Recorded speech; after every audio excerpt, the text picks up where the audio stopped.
In the Park Plaza Mall, shoplifting can cost you an arm and a leg, or at least so says the tagline of this 1987 film. From its color scheme, to its music, setting, gratuitous sex and violence, and fashion, Chopping Mall might just be one of the most 80s feeling horror films to come out of the decade, and I love it for that. It has free-spirited young people, crotchety old people, and all the tropes that you would normally expect from an 80s high school movie are played with in ways that are always enjoyable. The teens have after-school jobs, and sex and relationships are at the forefront of their problems. Watching it is almost, in a way, like watching how John Hughes would have made a horror slasher film about killer robots, and if that sounds intriguing to you, then I think you should watch it based on that alone. The setup here is simple. A group of teenagers who work in the mall decide that after each of their respective shifts, they will get together to party in the furniture store after it closes, and leave at the same time as the janitorial staff before the mall closes for good at midnight. The only problem in this comes with the new security team for the mall, created by the Securetronics Unlimited Corporation, the Protector 101 series robots.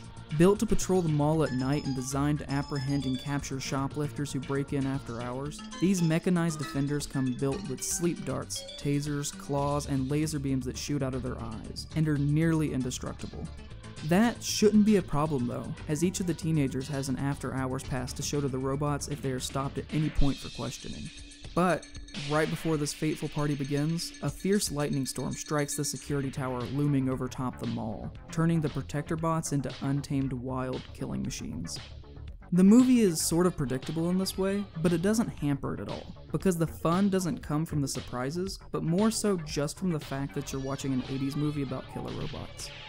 During the party, before the mayhem begins, the film makes great use of its time, letting us get to know each of the main players in the film, and filmmaker Jim Wynorski uses small character traits really well, like Mike's consistent gum chewing, to let us know who each of them are. The bits of character work in this movie really is one of the main factors that makes it shine, and it reminds me of other high school movies of this era like Fast Times at Ridgemont High in that way. Here also is where we meet our main two characters, Allison and Ferdy, both of whom I really related to, as they are obsessed with old Roger Corman-style horror movies, and their love of horror from previous generations reminds me of myself in a lot of ways. If you right now are watching this video, and you're thinking to yourself that this movie looks familiar, even though you haven't seen it, you're probably not wrong. As you see, the man who owned the Sherman Oaks Galleria Mall in Los Angeles where this movie was filmed in the 1980s was a huge movie fan. And he allowed his mall over the course of the decade to be used overnight in mostly any production that wanted to film there. So his openness to having productions work there, tied with the location in Los Angeles, meant that pretty much any scene that took place in a mall in the 1980s was filmed in this exact same location.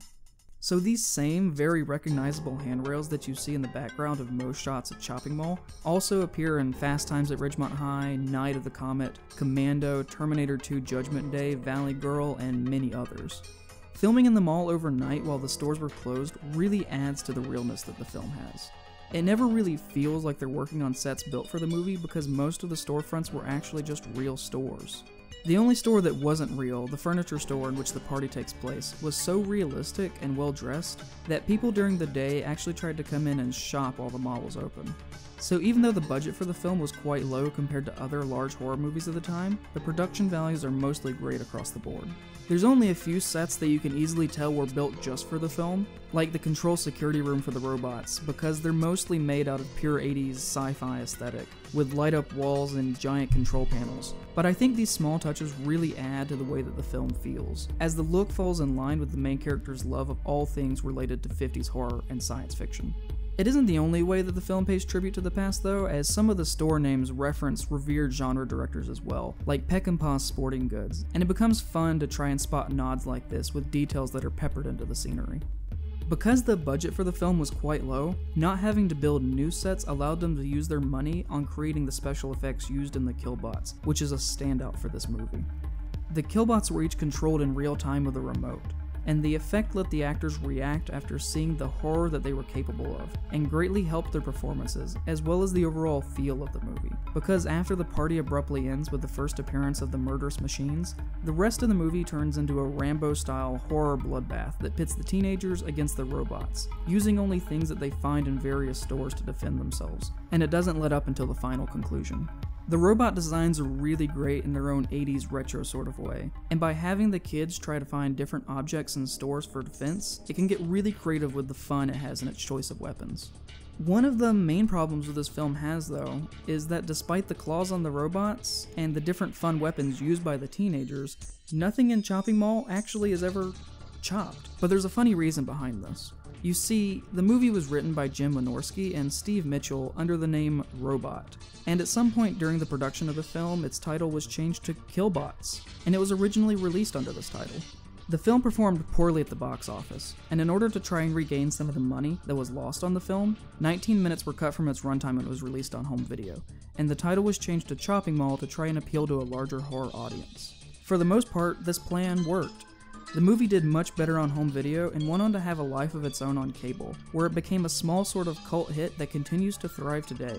And I'm glad for this, because I think that it's a movie that should be remembered, and I hope that the love for this film grows more in time because it certainly deserves it. The production values are rooted in a sort of reverence to the 1950s style of horror science fiction.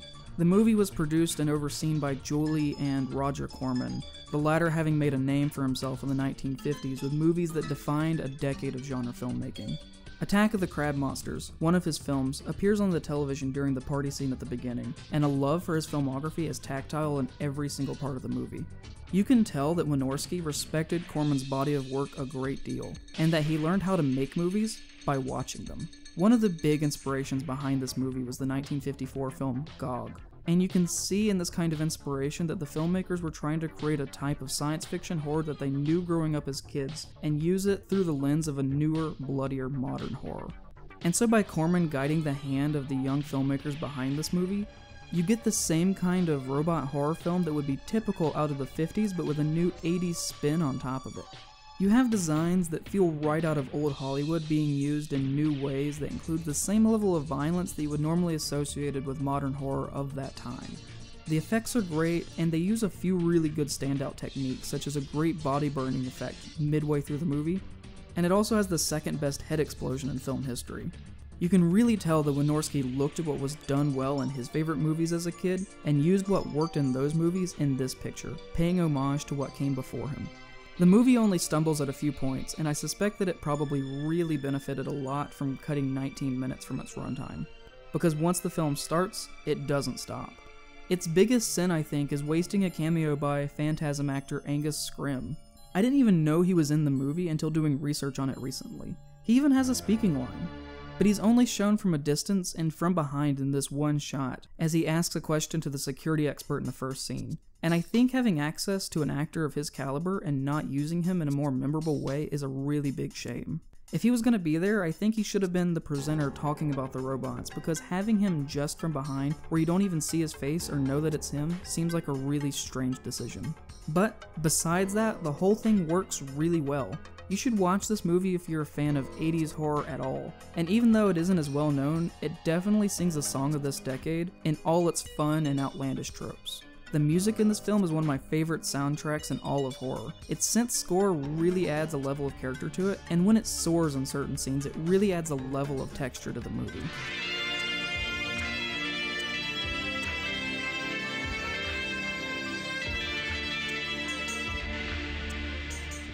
It reminds me of times of the heavy synth that was featured in both Blade Runner and Scarface of this time, as well as the Halloween movies and Nightmare on Elm Street. And without it, the movie just wouldn't be nearly as enjoyable. The cast are all great here, and if you're a fan at all of horror from this time that utilize younger stars, like the Nightmare on Elm Street franchise or Sleepaway Camp, you'll probably love this. It's full of weird, funny one-liners, strange one-scene throwaway characters, and it is just generally a great time all around. It isn't trying to say a larger message, it doesn't have anything to teach you, it just exists to be a campy romp in a really well put together and tight package that is easily digested and enjoyed. And that's okay. It's one of my favorite horror films from this decade, and is one of the most fun horror movies that you can put on for a movie night and watch with your friends. And I think for that reason alone, it should be remembered, because it's full of joy and happiness, and in its own casual way has something that anyone can love.